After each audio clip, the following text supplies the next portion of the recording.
Olá, senhores e senhoritas, vamos lá? Vamos falar um pouquinho sobre escola sem partido?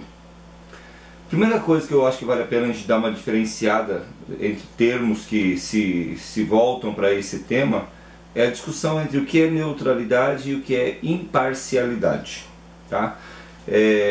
Vários ambientes do conhecimento, entre eles sociologia, antropologia, própria filosofia, que voltam-se para a discussão do ser humano, né, a própria história, né, elas são muito radicais, muito veementes em dizer que neutralidade é um mito. Ou seja, não existe olhar neutro de um pesquisador, de um historiador, de um sociólogo, de um filósofo sobre a sociedade. Por que isso ocorre? Porque todos nós trazemos em nós aquilo que a ciência denominou visões sociais de mundo. Então, por exemplo, coisas simples do nosso dia a dia.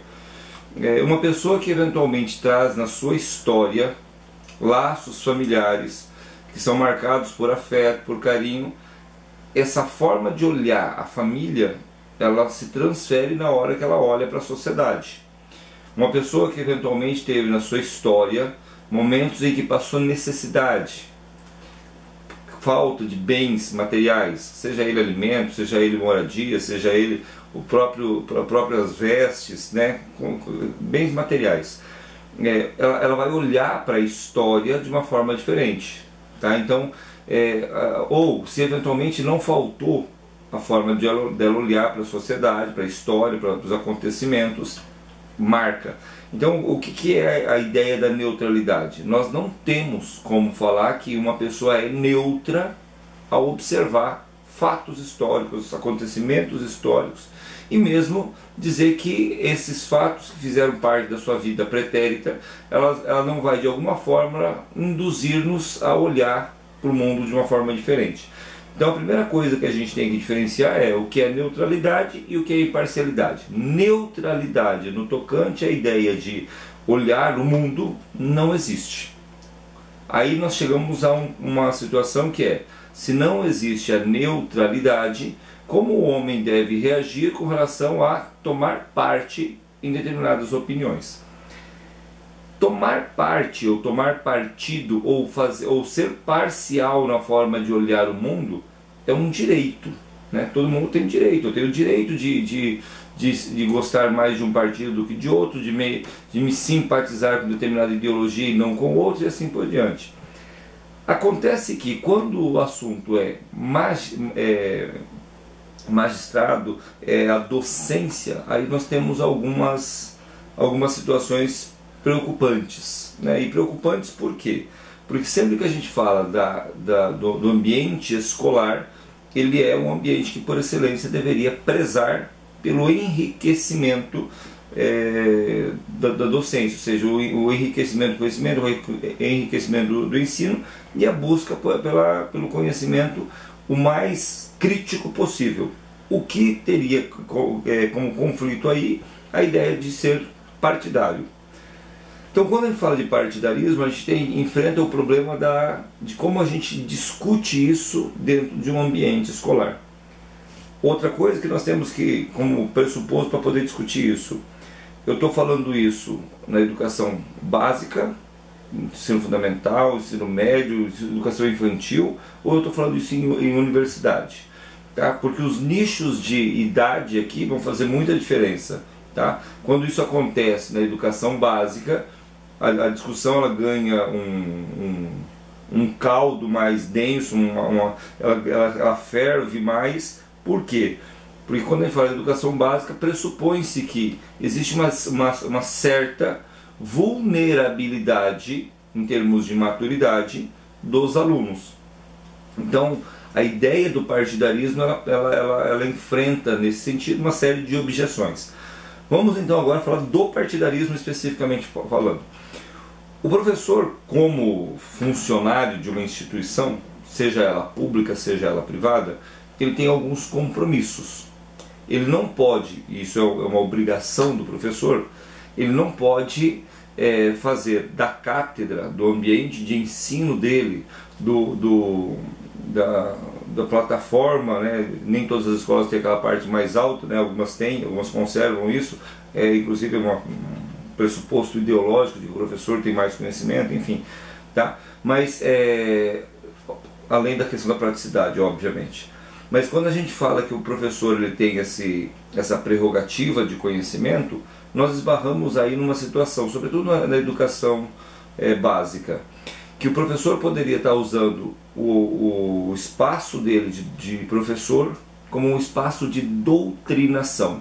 Aí nós enfrentamos problemas. Problemas por quê?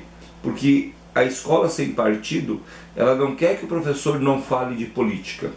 Esse talvez o maior equívoco que nós temos, que a escola sem partido, ela prega que nós não devemos discutir política em sala de aula. Então isso é um equívoco. Por quê? Porque nós vamos acabar discutindo política.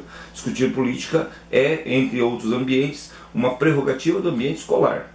Porém, eu tenho duas formas que me parecem sadias para discutir política e outras que me parecem preocupantes, perigosas, né? Porque daí a gente cai dentro da doutrinação, a gente cai no perigo de transformar a escola num palanque político de defesa de ideologias, de partidos, ou mesmo às vezes nem de ideologias nem de partidos, mas às vezes simplesmente de intolerância política, tá? Quais são as duas formas que eu entendo como sadias? Quando a gente fala de discussão política, uma das formas de se entender a política, a docência politicamente sadia, me parece que é o professor ministrar os conteúdos, sobretudo aqui a gente vai cair sobretudo nas áreas de humanas, tá? Ministrar os conteúdos não se expondo politicamente. É possível? Claro que é. Nós temos professores, existem professores que fazem isso com uma grande maestria, eles trabalham os seus conteúdos, eles apresentam a sua matéria e eventualmente chega ao final da aula, o aluno chega ao professor e vai ser professor. Mas se o senhor tivesse que escolher, o senhor escolheria A ou B? Opa, se o aluno chegou no final da aula, o professor expôs toda a matéria e o aluno chegou assim, ó, se você tivesse que escolher A ou B, ou em época de eleição, professor, depois da sua aula, gostei muito e tal, o senhor não falou, mas o senhor votaria em A ou B? Opa, o professor atingiu o seu objetivo. Ele fez toda a discussão, ele colocou elementos em discussão, corre-se o risco da superficialidade, é verdade, tá? Mas ele conseguiu transmitir conteúdos sem necessariamente posicionar-se, tá? Por quê? Porque inclusive o aluno ao final da sua aula, tá? Isso é um termômetro, não quer dizer que toda aula vai ter um aluno perguntando, mas eventualmente isso quando acontece é uma espécie de devolutiva de feedback para o professor dizendo, ó, você transmitiu a matéria eventualmente sem se posicionar. Isso é uma forma, tá? Então você pode transmitir conteúdos sem manifestar a sua opinião, sem manifestar o seu juízo de valor. Você vai ter uma aula de juízos de fato, acontecimentos, dados, pesquisas, resultados, coisas boas, coisas ruins, né? Você vai construir uma discussão. A segunda possibilidade que me parece, que parece coerente e possível para se trabalhar a ideia da escola sem partido é para aquele professor que eventualmente se sente na obrigação, ou se sente convidado, ou por até forma de pensar, por construção política, ele acha que é o direito do professor se manifestar politicamente, ele se manifesta. Toda pessoa consciente politicamente, ela sabe as acusações que ela sofre. Então, um professor que queira se manifestar politicamente, é possível? É possível dentro de uma perspectiva que não agrida a escola sem partido? Quando eu, ao apresentar o meu ponto de vista, que vai ter lá as coisas que eu defendo, eu manifesto juntamente a elas todas as críticas que eu sofro.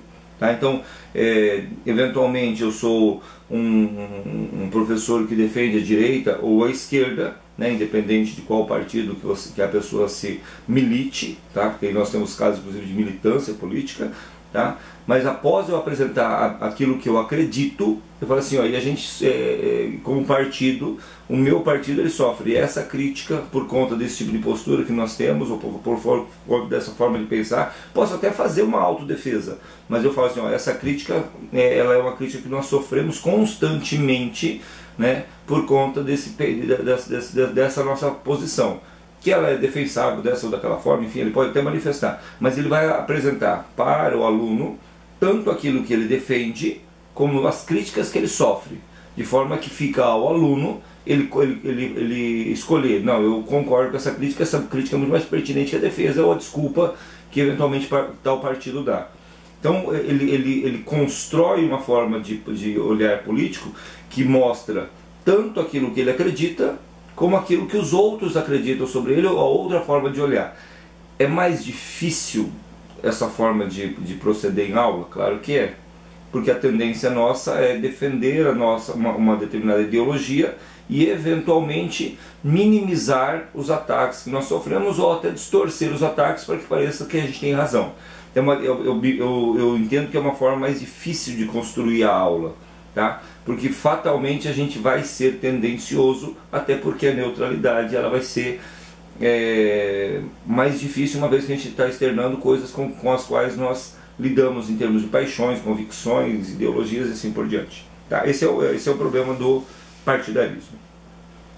Um outro problema que se enfrenta dentro da escola sem partido, e aí eu acho que ele é muito mais estrutural, né? E aí eu vou tentar dar um exemplo de universidades clássicas da Europa, lá do século XIII, XIV, enfim, universidades que já têm uma história.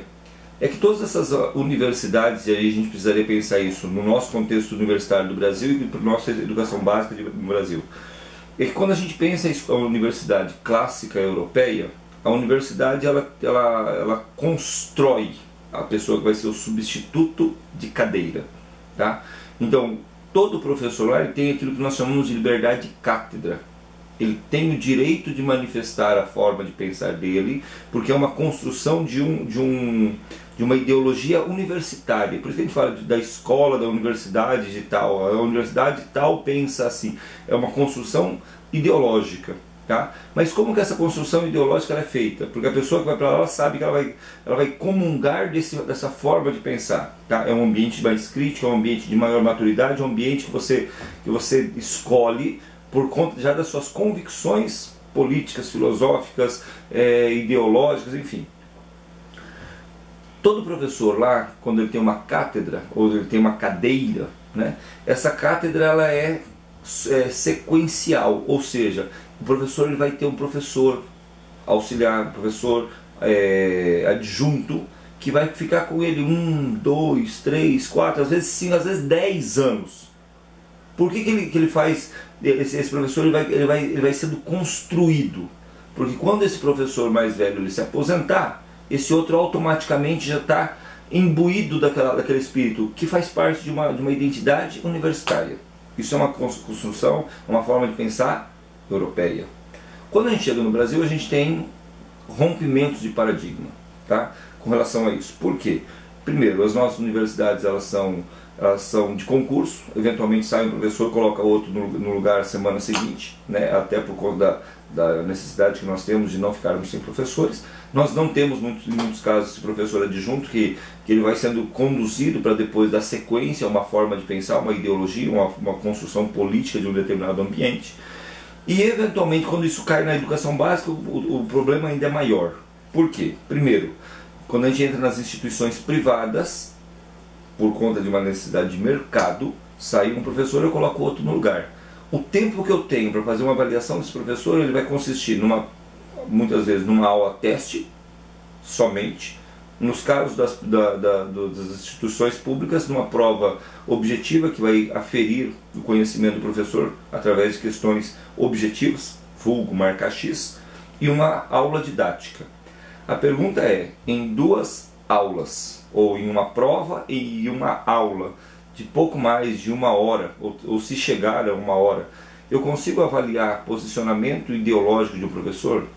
Dependendo do tema que esse professor for trabalhar nessa aula didática, nessa aula teste, dá para eu conferir se eventualmente ele tem um perfil político ou perfil partidário que ele tenta transmitir em sala de aula? E aí nós vamos observar que essa situação no Brasil ela se torna um calcanhar de Aquiles. Então, em resumo, é isso que eu queria deixar como elementos para você pensar, né? É possível falar de escola sem partido discutindo a neutralidade, é possível falar de escola sem partido discutindo a imparcialidade. Dentro da discussão da imparcialidade é possível discutir a ideia de um professor que trabalhe sem a manifestação da sua opinião política, mas apresentando a discussão política em sala de aula. Ela é pertinente, ela é do ambiente de sala de aula. É possível que se discuta a escola sem partido posicionando-se, e aí quando a gente fala de posicionamento político, é a capacidade do professor manifestar a própria opinião, né, e isso ele vai conseguir fazer com tranquilidade, mas ao mesmo tempo manifestar os contras, ou seja, a opinião alheia, contrária a ele, que é o enfrentamento, né, partidário. Então, eu posso me posicionar? Posso, mas eu tenho que mostrar amplamente o enfrentamento que eu sofro, até oferecendo ferramentas para o aluno discutir e eventualmente o professor até fortalecer a sua forma de pensar, né? Mas oferecer esse contraponto àquilo que são as suas crenças. E é possível falar de escola sem partido discutindo a ideia da liberdade de cátedra e aí a ideia de como que os nossos professores são escolhidos, colocados em sala de aula, como que a gente percebe esse papel sendo desenvolvido pelo professor e como que ele é eventualmente preparado, qualificado e até como que ele é selecionado, né, para prestar esse serviço, seja na instituição pública, seja na instituição privada. Me parece que a carência desse bom profissional, ou a carência desse profissional bem escolhido, não do bom profissional, mas do profissional bem escolhido, é uma das bases que tornam essa escola sem partido uma discussão presente, para os nossos dias. Me parece que a gente precisa reconsiderar o que é a licenciatura, o que é a docência, e como que esse professor hoje ele sai. Aliás, ele entra na universidade, com qual estímulo, com qual motivação, em qual situação ele sai da universidade e em qual situação, saindo da universidade, ele encontra espaço na sala de aula, né? Me parece que a gente tem aí uma questão que torna a escola sem partido um desafio, justamente pelo quanto isso é fragilizado na sociedade brasileira. Beleza? Espero poder ter contribuído com você e que você faça bom uso dessas informações, né? Não são verdades absolutas, mas são formas da gente olhar para o problema e tentar discutir ele, né, com os nossos pontos de vista. Você, com a sua visão social de mundo, você pode, inclusive, ser contra tudo isso que eu falei. Ok? Obrigadão, um abraço, boa redação para vocês.